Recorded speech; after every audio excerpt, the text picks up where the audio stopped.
عن بریدہ رضی اللہ تعالی عنہ قال قال رسول اللہ صلی اللہ علیہ وسلم كنت نہیتکم عن زیارت القبور فزوروها۔ حضرت بریدہ رضی اللہ تعالی عنہ راوی ہیں، بیان فرمانے والے ہیں، آقا کریم صلی اللہ علیہ وسلم کو کہتے ہوئے سنا، رسول پاک نے کے موقع پہ ارشاد فرمایا، حضرت بریدہ رضی اللہ تعالیٰ عنہ نے سماعت فرمائی تو یہ پیغام حضرت بریدہ رضی اللہ تعالیٰ عنہ نے آگے تک پہنچایا۔ یہ ہر اہل ایمان کی ذمہ داری ہے کہ اچھی بات کا علم آپ کو ہو تو آپ اسے دوسروں تک پہنچائیں۔ جب حضرت بریدہ رضی اللہ تعالیٰ عنہ نے سماعت فرمائی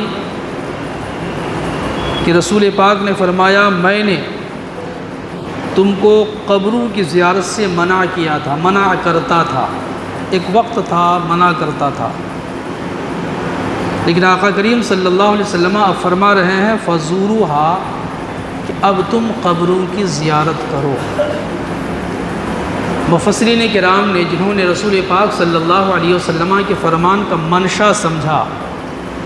کہ رسول پاک صلی اللہ علیہ وسلم نے منع فرمایا تھا، وہ کون سا موقع تھا؟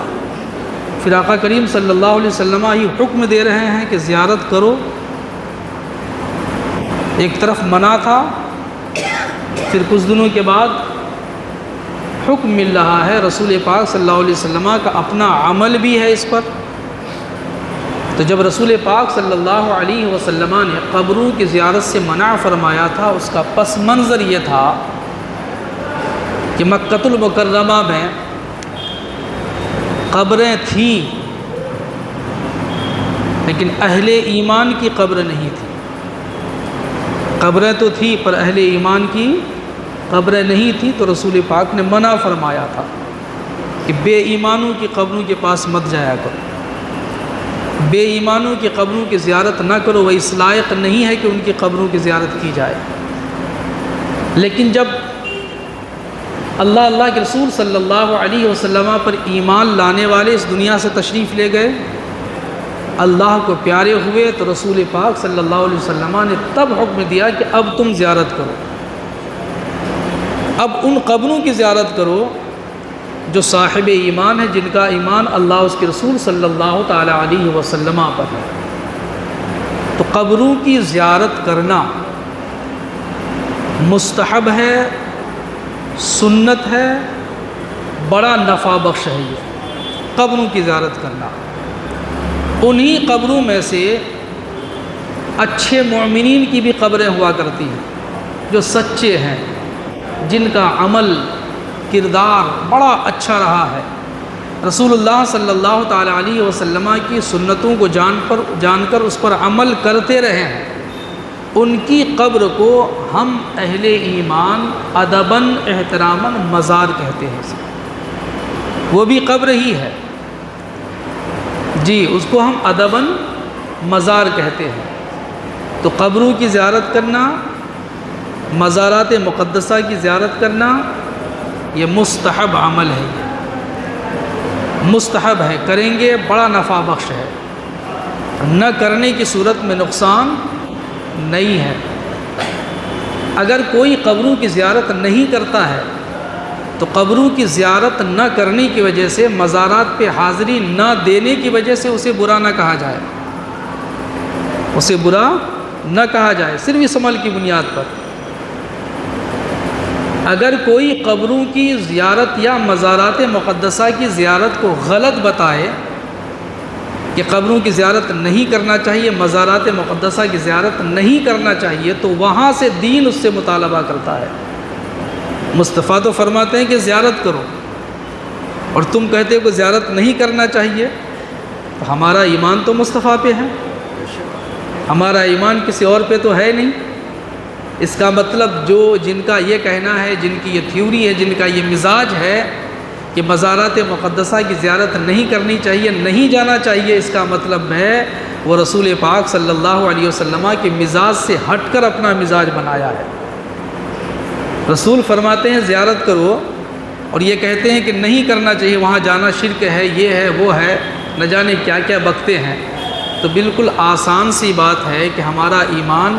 رسول اللہ صلی اللہ علیہ وسلم پر ہے، مصطفیٰ کریم نے فرمایا ہے، رسول پاک صلی اللہ علیہ وسلم کا اس پر عمل ہے، ہمیں قبروں کی زیارت کرنا چاہیے، اور بہت نفع بخش قبروں کی زیارت ہے۔ لیکن یہ بھی یاد رہے کہ یہ مستحب عمل ہے۔ یہ اگر ایک شخص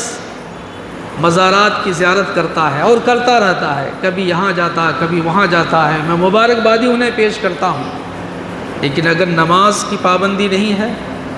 روزہ نہیں رکھتا ہے، فرض ادا نہیں کرتا ہے، پر قبروں کی زیارت اگر کرتا ہے، فرض ادا نہیں کرتا ہے، قبروں کی زیارت اگر کرتا ہے، مزارات گھومتا رہتا ہے، تو ایسے لوگوں کی زیارت ان کے لیے نفع بخش نہیں ہے۔ پہلے فرض کی طرف توجہ دینا ہے۔ اگر فرض مکمل ہے تو نفل عبادت بڑا نفع بخش ہے، بہت نفع بخش ہے۔ اگر فرض نہیں ہے تو پھر نفل عبادت کوئی فائدہ پہنچانے والی نہیں ہے۔ بزرگوں نے لکھا ہے، اور بزرگوں کے حوالے سے امام عشق و محبت رحمۃ اللہ تعالیٰ علیہ نے صاف لفظوں میں فرمایا ہے کہ نفل بے فرض کے، یعنی نفل عبادتیں بے فرض کے، بنا فرض کے، نرے دھوکے کی ٹٹی ہے، یعنی خالص وہ دھوکے کا سامان ہے۔ جب نفل بغیر فرض کے کام ہی نہیں کرتا ہے تو پھر اس نفل سے فائدہ کی امید رکھنا بے وقوفی ہے۔ اس نفل سے فائدہ کی امید رکھنا بے وقوفی ہے، اور فرض چھوڑنے کی وجہ سے پوچھ تاچھ اور عذاب کا متحقق ہونا ضروری ہے، چونکہ فرض کی پوچھ تاچھ ہوگی۔ اس لیے قبروں کی زیارت کیجیے، مزارات کی حاضری دیجیے، مزارات میں حاضر ہوئیے، اللہ کے نیک بندوں کی بارگاہ میں حاضری پیش کیجیے، لیکن فرائض و واجبات کی ادائیگی کے ساتھ پہلے فرض ادا کیجیے۔ کہیں مزارات پہ اگر جانا ہو، اللہ کے نیک بندوں کی بارگاہ میں کبھی حاضری ہو، نماز کا وقت ہو جائے، پہلے نماز پڑھیے، اس کے بعد حاضری دیجیے۔ جی، پہلے نماز پڑھیے، اس کے بعد حاضری دیجیے، چونکہ حاضری اگر چھوٹ جائے گی تو نقصان نہیں ہے، لیکن اگر فرض قضا ہو جائے تو، فرض چھوٹ جائے تو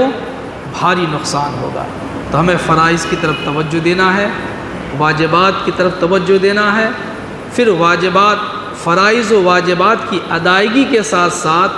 مستحبات کی طرف توجہ دینا ہے، تاکہ یہ مستحبات، یہ نفل، یہ مستحسن،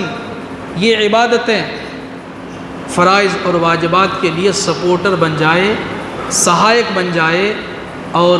مددگار بن جائے۔ نفع بخش تب ہوگا۔ اس لیے مزارات پہ حاضری ہونی چاہیے، جایا کیجیے،